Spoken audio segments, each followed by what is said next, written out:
Welcome to Turn the Page, the official podcast of the Syosset Public Library.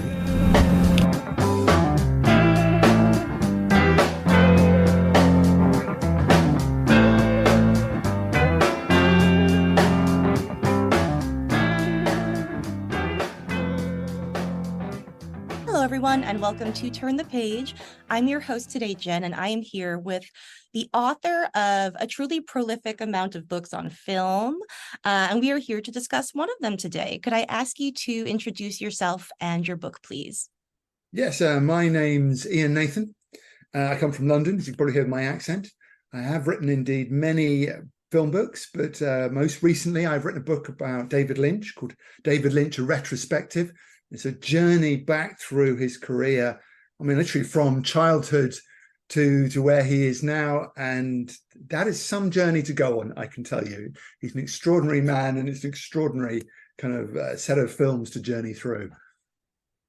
Truly. I love his career. I find it so fascinating, and I find it fascinating how divisive it is to others.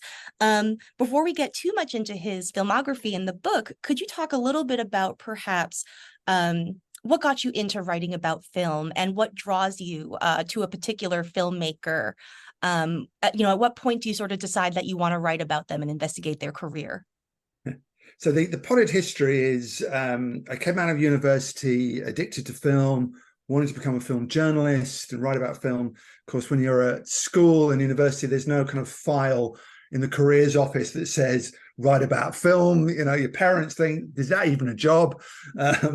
So it was a little bit of kind of inventing my own life. I got, through a number of hurdles, I got into a magazine called Empire, which is a very big film magazine in the UK.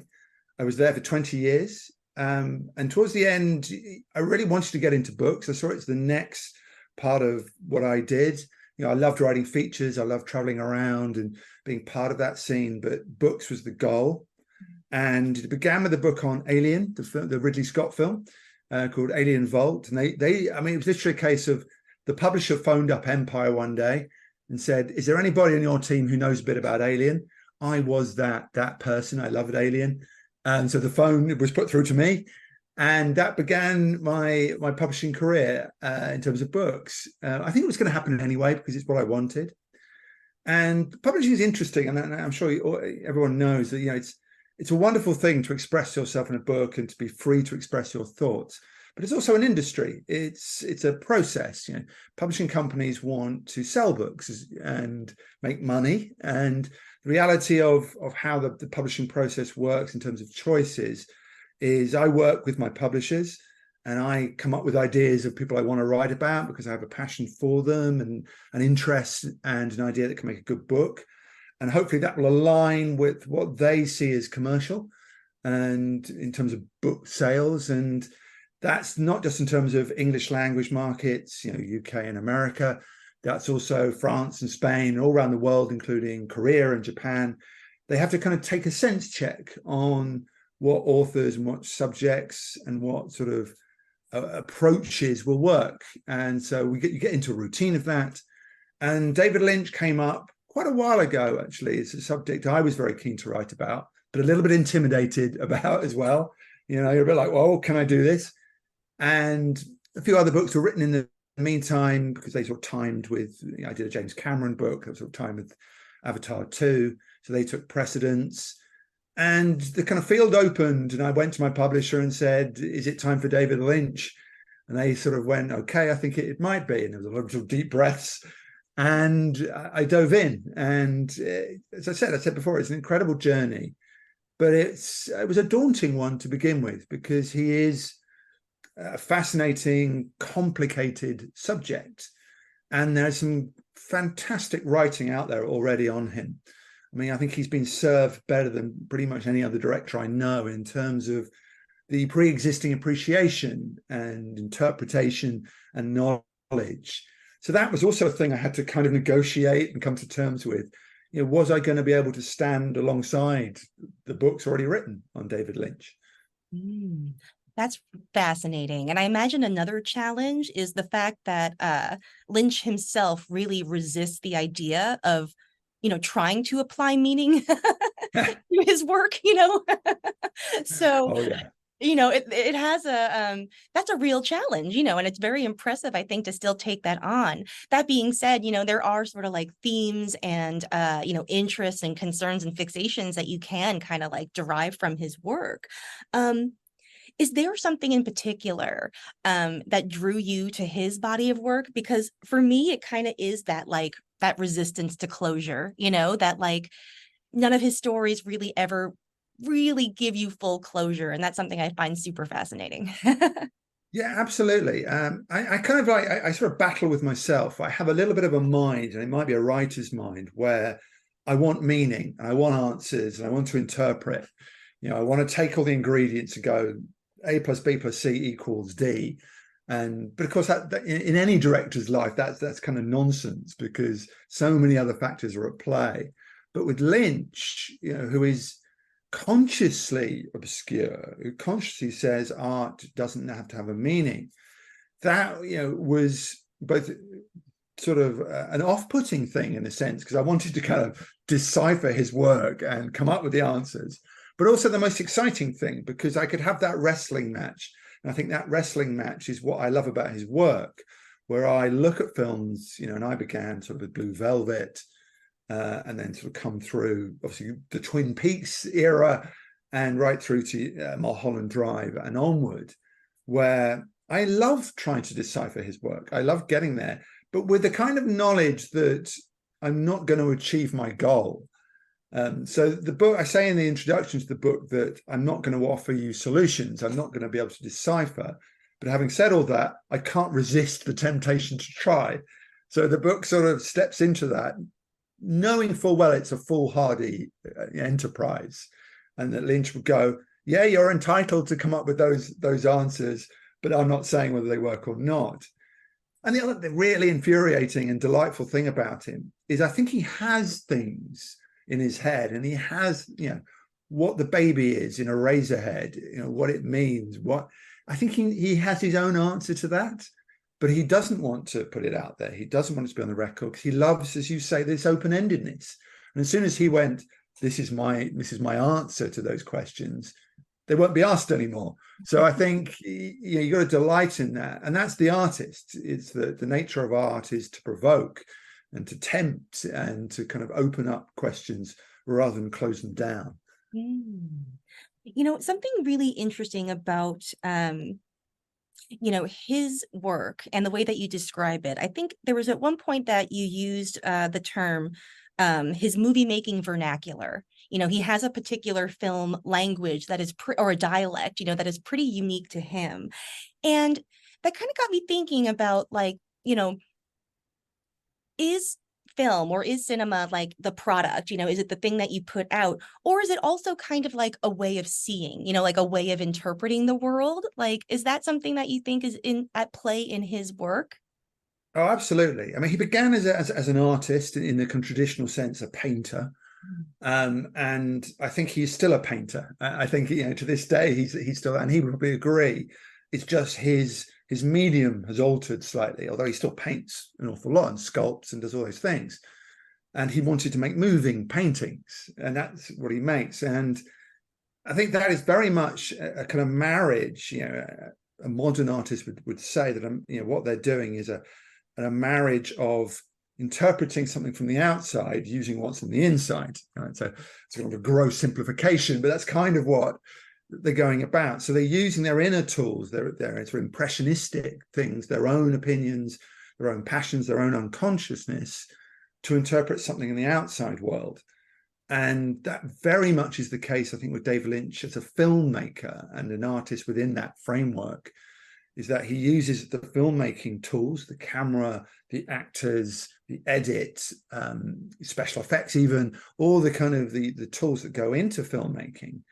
And he uses them to create the paintings, and they express strange things from within, and they express things from without, in that even though he's a surrealist, he also loves the tradition of film. He loves Hollywood.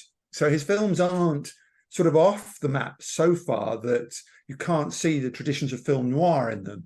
You can't see the kind of reference points in them, that he is a filmmaker who draws from other films, yet does bizarre and sort of postmodern things with all those things. So that's what kind of endlessly interesting, is that he is sort of creating a new film language, but he's not abandoning the kind of the great tradition. He loves the camera, and he loves actors. He loves Mulholland Drive is about the tradition of the blonde, and it's just what he does with it. And that's Hitchcockian, that's kind of all those things. And he would openly say that the Twin Peaks in all its glory is the murder mystery. It goes somewhere kind of very different from your traditional murder mystery. Same with Blue Velvet. It's a mystery story, but yet it takes extraordinary weird slants. And I kind of, that was one of the kind of very interesting things. It's almost to go into the kind of strangeness of David Lynch, and to know you'll never get to the end of that, but also to go, well, all right, but there are also things that I can look at and say it means this and it's that, and that comes from there. And there are traditional elements, if you want, in his films. I'm so glad that you brought up mystery and noir, because that's a perfect segue for this. One of the points that you make that I thought was so interesting was this idea that so many of his films and the TV feature detective type characters who sort of tread that line between detective and voyeur, And what I kind of love about that is that it makes you kind of complicit in some interesting ways while you're watching, like you are also a voyeur, like with this protagonist character, and you are like engaged and maybe a little titillated and like excited, and then I feel like the show often then will or the movie, will demonstrate that to you, that you're enjoying something like a little upsetting, like, do you feel like that is like you talk about that character, that figure, and and how you think that operates? Oh, absolutely. And again, it's a kind of a Hitchcockian idea in a sense. The audience, everyone who watches Rear Window will know that we are the James Stewart character observing the crime. We're observing someone observing the crime go on. So it's a really kind of a concentrated idea. And with Lynch, I think it's a vital constituent. And it's one of his endless teases, isn't it? He puts all these characters within his films that are us, that are asking questions, that are trying to solve the riddle. As if Lynch is saying, I know the riddle is there, and I know the riddle needs solving, but I'm not going to let it happen. I also think that character, obviously the apotheosis of it is Agent Cooper in Twin Peaks, who, you look at him, and you look at pictures of David Lynch, certainly from that time, they're a version of one another. And the detective character is him as well. It's him as the voyeur, him as the interpreter or the inquirer within these kind of worlds. It's him venturing in and moving around. Is that not what an artist does? They're a form of detective. They're certainly a form of voyeur. So he sort of, I think, uses it as a sort of way of bringing us in and expressing himself. The Goddard always says, all films are autobiographies of their maker and of their making.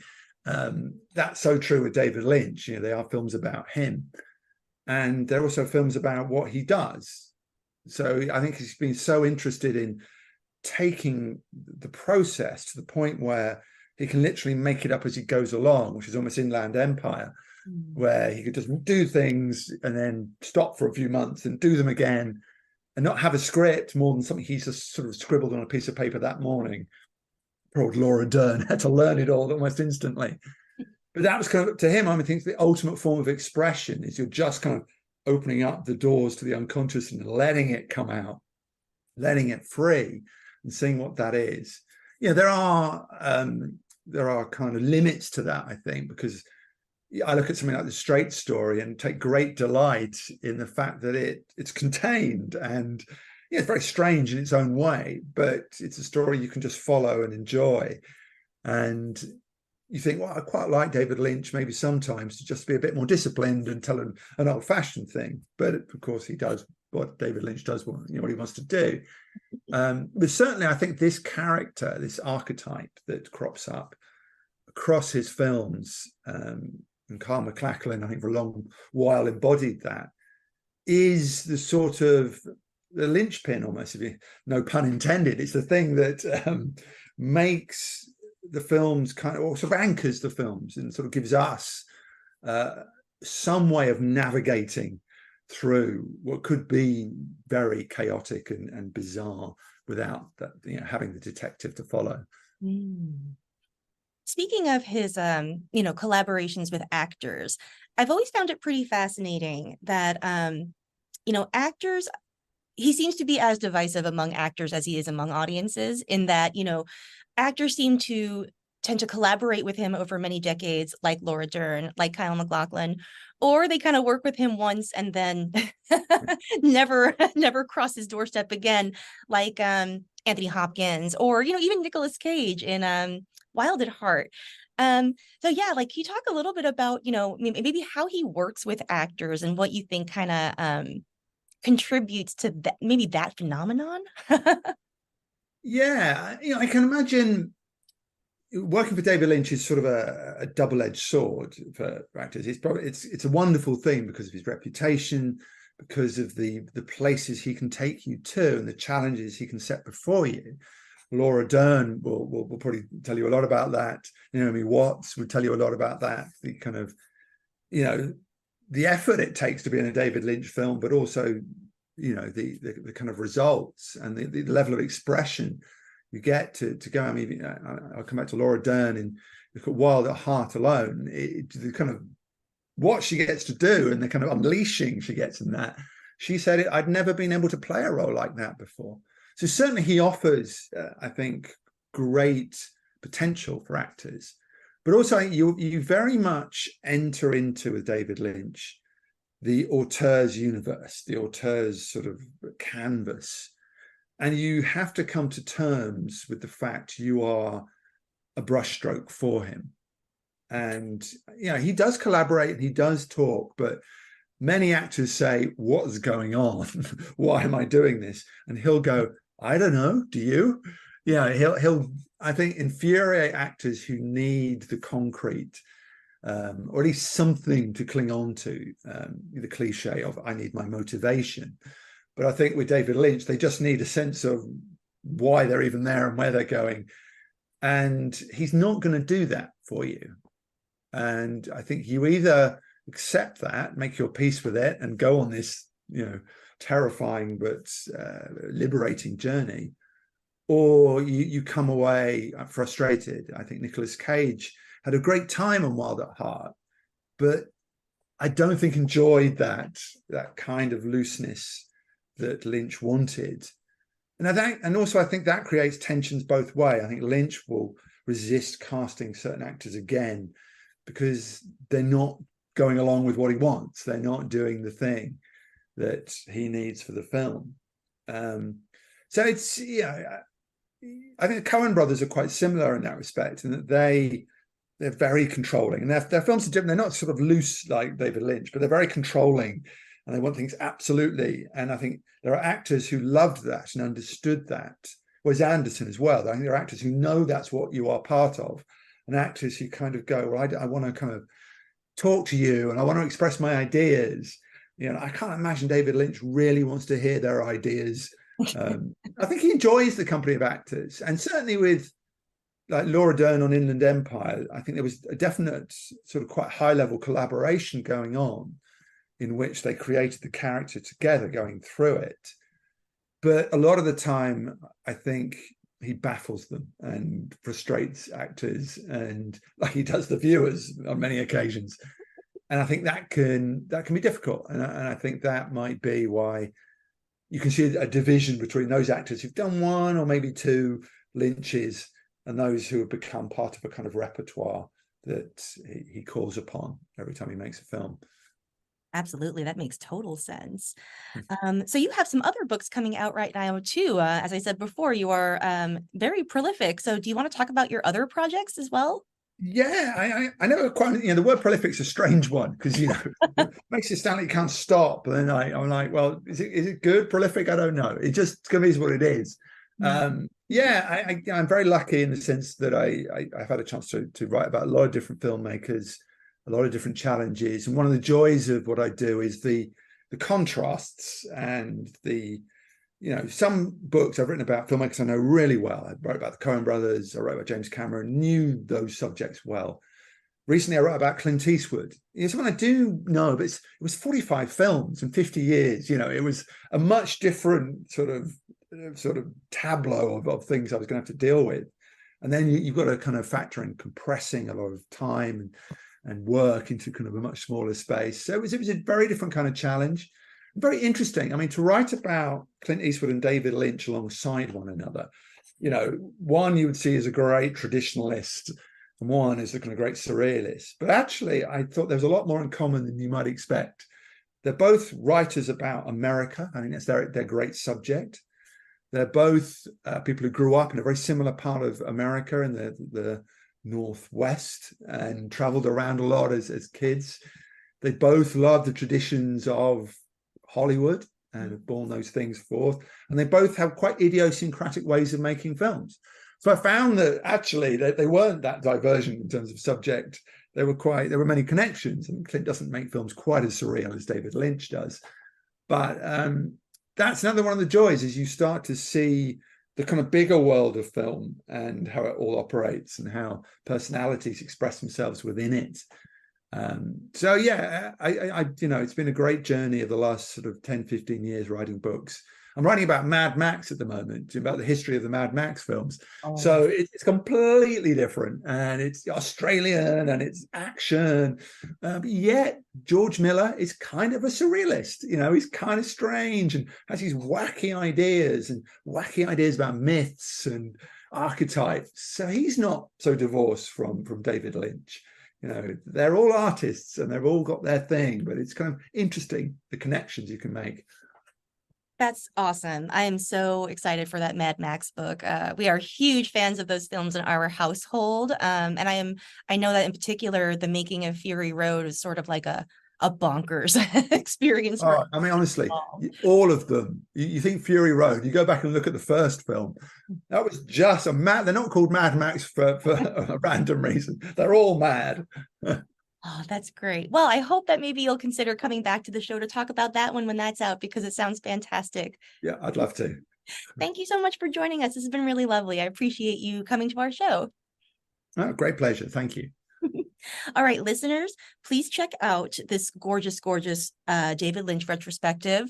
One thing I haven't talked about yet is the gorgeous photography in the book, and the stills from the films is actually a beautiful art object in itself as well. So please check it out. Hit up your favorite independent bookstore or library, wherever you like to go for your books. Thank you so much for joining us. It is now time to close this chapter. It's time to close this chapter of Turn the Page. Join us for the next episode.